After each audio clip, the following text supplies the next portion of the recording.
just or fair to the government, then no. Listen. You should have practiced both. The implication, and this is what I believe the New Testament doesn't talk about tithing, is because it was implied. People understood that it was a gift. Now, here's why this is important for you to listen. Because when it comes to tithing, I want you to hear this. The biblical view of tithing begins by understanding that tithing, 10% of the income, is only the beginning. It's not the goal. The goal is not for you to tithe. The goal, based on the New Testament, is for you to glorify, expand, magnify, enlarge the fame of Jesus, the kingdom of Jesus, through the 90% you get to manage. Because I'm going to say one more time, the problem with this nation is not the lack of resources. And I'm sensitive to this topic because I know there is poverty in this nation. I know there is people who are struggling and they have nothing. I understand. But the majority of us, it's not the lack of resources. What's the problem with this nation? It's the management of the resources. It's the management. It's how we manage this. And again, we're talking about this because, I saw some pictures on Facebook that some people are already camping outside of some of the stores since Monday. If that's you, I'm glad you came today. Instead of saying that you can't. Okay, you do a tent. You might want to go after this, that's cool. And if I'm offending you, hey, welcome to church, that's what I do for a living. But I want to remind you that tithing is simply the beginning of the journey. The goal is the 90% that you get to manage. How are you impacting the nations with the 90%? How are you conveying to your children, to your parents, to your neighbors, to the nations that God is Lord of everything? See, because if you reverse the order, if you think that the goal is tithing, you're going to take the 90% and you're going to continue to perpetuate what you and I know is the problem. Look at me. The problem right now for most of us is that our income is chasing our lifestyle. I'm going to say that one more time. Our income is chasing our lifestyle. So practically, how does this look like? See, the biblical path of generosity begins by saying, I want to enlarge somebody else's kingdom. All right, let's talk for a moment. I have a few minutes. You are part of a church who celebrated 100 years, a centennial, a year ago, November of last year. Because somebody gave. Somebody invested. Somebody sacrificed.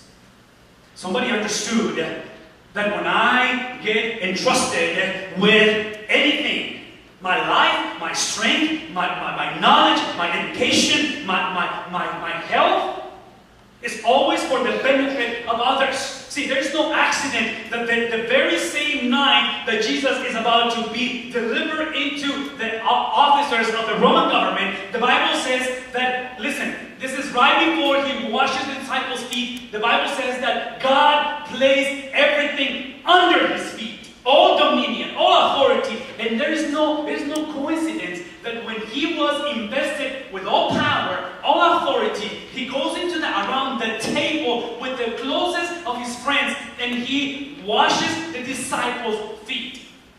And I'm here to tell you that the conversation, even though the Bible doesn't say this, I believe went like this. Now, boys, here's the reason why you cannot let me do this. Because the day is going to come, James. The day is going to come, Peter, John. The day is going to come when the multitudes will follow you. Where your shadow will raise the dead. With your voice, you get the lame to walk again. The day is going to come, you're going to invest it with so much power that people are going to flock to you. They flock to you constantly. And I want you to know that this night, when I'm not here anymore, and you're getting invested with power, power is never for you alone. It's always for the benefit of somebody else. And that's what we began the conversation by tithing. Because you are generous to somebody else. Number two, you got to be generous to yourself. How do we call this? If I ask you to spell that word, you probably will not be able to do that. It's so foreign to you. But I promise you guys, there's no better way for you to actually learn how to do life properly. If you learn to be good to yourself. What's the implication of that? If that statement is true, what's the best way to hurt yourself? Is to begin with you. See, I told you this before. Nobody is a greater threat to your own joy than me, myself. I am my greatest threat because you saving is that, I mean, come on, I can go on and on with stories, but I'm just telling you, as a 42-year-old man, 24 years of ministry, I've been able to start churches not because I have the money. It's because I married a lady that helped me to manage our finances to the point that, look at me, I have many friends that I have sat down in classrooms, in seminaries, and universities, who they felt called to ministry. My friends and I, we started churches in the past, and today they're not able to do what they need to do in ministry because of finances. They're in debt. So here's the bottom line. I believe in prosperity. I believe in prosperity. I don't believe in the prosperity gospel. I believe in prosperity. Because prosperity, for you to be prosperous, is nothing else but having the money to do God's will. And right now, some of you have been called to do things for God, and what's holding you back is your financial situation. So there is freedom when you're able to do this. Lastly, is this issue of living within your means. What a novel idea. To live within your means. Isn't that crazy? So every time that I had a chance to sit down with premarital counsel, people come to me and say, hey, would you marry us? And I got a phone call this week from a couple that I met apparently 3 years ago. And the lady called and said, hey, Pastor, do you remember me? I'm so-and-so. And I'm like, I have 3 kids, and I can only remember 2 of their names. I said, no, I don't know who you are. What's up? He said, well, we met and all that. We're ready to get married. And I'm meeting with them this week, and here's the thing. I'm going to look into their eyes. And I give them a form, typically just a questionnaire that I want them to kind of deal with, personal questions for them. But one of the things that I tell them, especially when they are about to get married, I always tell them, get a budget, stick to it.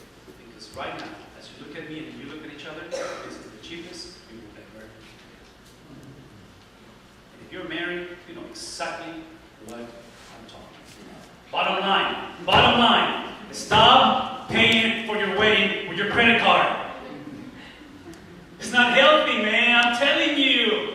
It's insane. Because see, this is where you're getting so much trouble before you even get married. And no wonder you will feel the pressure right now, because you don't live to live within your means. There's a lot of freedom to do this. So the Bible closes the conversation today by saying this. Bring. I'm so glad the Bible doesn't say give, because you cannot give what doesn't belong to you. See, I just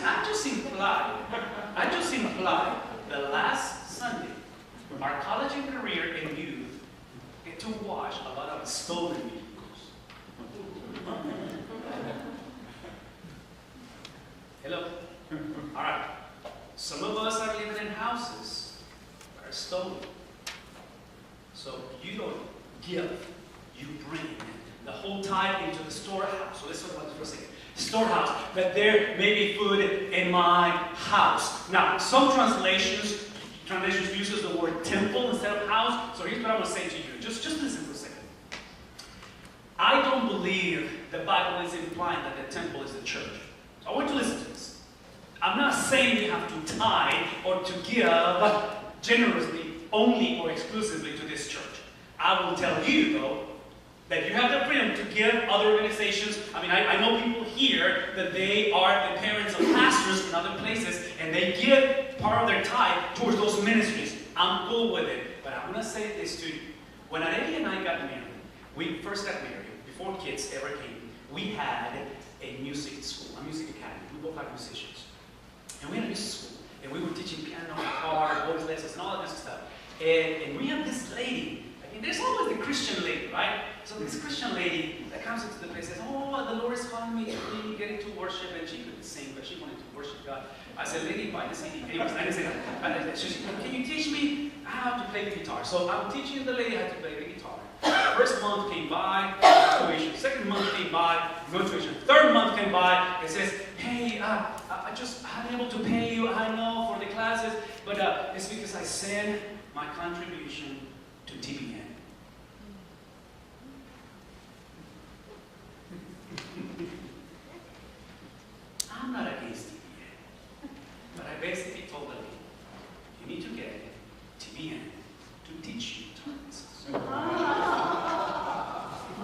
you is a very simple way to handle this financial pressure.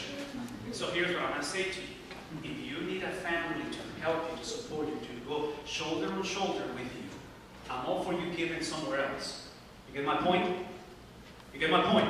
If this is the place where your children have ministry, this is the place where the nursery is taking care of your babies right now. If this is the place where you call home, and this is where you are finding the nurturing, the discipling of your worldview, the transformation of your soul, this is not the only place. But all that I'm telling you right now, that when it comes to this word house, I don't believe it shows the local church.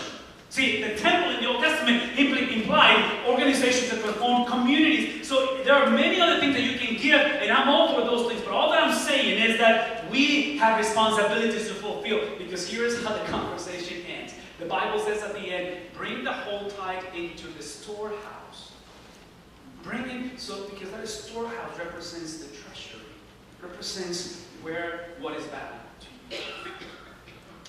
So 2,000 years ago, God looked into our cosmic trees.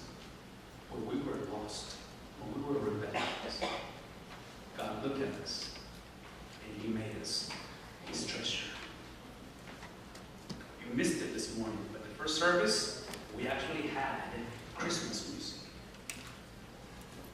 So we have begun the Christmas season officially in this church. We are singing. And Christmas is nothing else but God saying, you are my treasure. Because Jesus said it very clear. Wherever your treasure is, that's where your heart is. Whatever your treasure is, that's where your heart is. So here's the implication. Every single one of us this morning is tithing. Everybody's tithing. I don't know exactly where you're tithing, but whatever is important to you and your money is going to, that's where you're tithing. Huh? So no one gets exempt from tithing. All that I'm asking you is to follow God's economy, God's plan on the tithing. Because whatever is important to you, that's where you invest on it. 2,000 years ago, God invested in humanity. And He looked at our cosmic treason. He looked at our transition from management into ownership. And He sent His very own Son to model, watch this, to model what a manager of the Father looks like. That's why last week I challenged you. The generosity. Jesus died on a cross and breaking His body with the symbolism of the Lord's Supper and the shedding of His blood through the cup as He gave this around the table on Passover. It was not simply so you can be redeemed, but also it was given so you can imitate. And this is why this morning I just want to invite you to put your trust in the God who has made you His treasure. Right before 8:30 service last week, I mentioned this to you last week, and I want to make reference one more time. I got a text from my beautiful wife, and my kids were committed to come and help the youth at the car wash, so she texted me prior to the service and says, I'm fixing to go to church, drop off the kids so they can help, but I'm on my way to Brownsville. My 76-year-old father-in-law suffered what they thought at the beginning was an aneurysm. Blood in the brain, a lot of blood in the eyes. It was a mess. That's all that she texted me. I didn't get to see her. I got to see my kids until 11 o'clock when they walked into the sanctuary. I've been preaching all morning. And after the service, I get to talk to her, and she gives me kind of an update of what's going on. From that moment on, every single day of this week, she has spent the night in the hospital, get up early in the morning, drive back from Brownsville, go to work. She's a school teacher. Work all day, get out of work, go home, have dinner with us, drive back to Brownsville, spend the night. Get up in the morning from the hospital bed or chairs or whatever is in there. Drive the car back home to go to work, get out of work, go home, get to see kids and beautiful husband, eat dinner with us, drive back to Brownsville. Every single day. Look at me. I realize that this man who lays in bed right now in the hospital is her treasure. Whatever your treasure is, you invest on it. You invest on it. You invest on it. So wherever your money is going right now, that's your treasure. I don't know what it is. I don't know where you're investing, but you're investing. Your money's going somewhere right now. And I'm just inviting you because, see, everything I just conveyed to you will make no sense if you don't understand that you are God's treasure. Until you remember and you recognize that you are the treasure of God, that this very same God became flesh. And when he was in the condition of flesh, of a human, he became a servant. And Philippians 2 says that being in the condition of a servant, he actually went to death, and death on a cross. So he becomes sin. He separates from the Father. He goes to hell, dies, and on the third day, he rises from the dead to conquer and to let you know that you are his treasure. See, you are his treasure not because what you were going to eventually become. You were his treasure when you committed cosmic treason. See, some of you think that you are going to be okay one day because one day you're going to get this thing, whatever it is that you're trying to do in life. I'm telling you right now, you are God's treasure. Right now, regardless where you are. He loves you. He died for you. And unless you embrace this reality, you will never understand that he needs to become your treasure. And there's no better way for you to show that God is your treasure until you invest on what he wants you to invest. And I'm here to tell you, that thing that he wants you to invest is not you exclusively. It's not you. It's not me. See, the beautiful thing about the story about my wife and the kids is that I'm a 42-year-old man, and I have physical problems within me of 82-year-old people. My sight is a very common problem with elderly people. So I walk into a lot of this doctor's office, and I don't match the customers. They are double my age. So part of me wants to say, I love this woman because, see, this woman for the last 17 years, she's been discipling these kids, and me, but discipling the kids tangibly, that now when they see the mother making the investment, the time is going to come when I'm going to be in that bed. And I think I'm going to be in good hands. Because they're learning from the mother to take care of the elderly. That's called discipleship. That's called treasure. That's called investment. That's called sacrificial giving. That's called, I'm going to give with an expected return. If you have never met the God who gave everything for you, this is the morning. This is the morning. You have to come and embrace the God who loves you to make you his treasure. Few minutes of choose to make a consecration to the Lord. While your heads, close your eyes.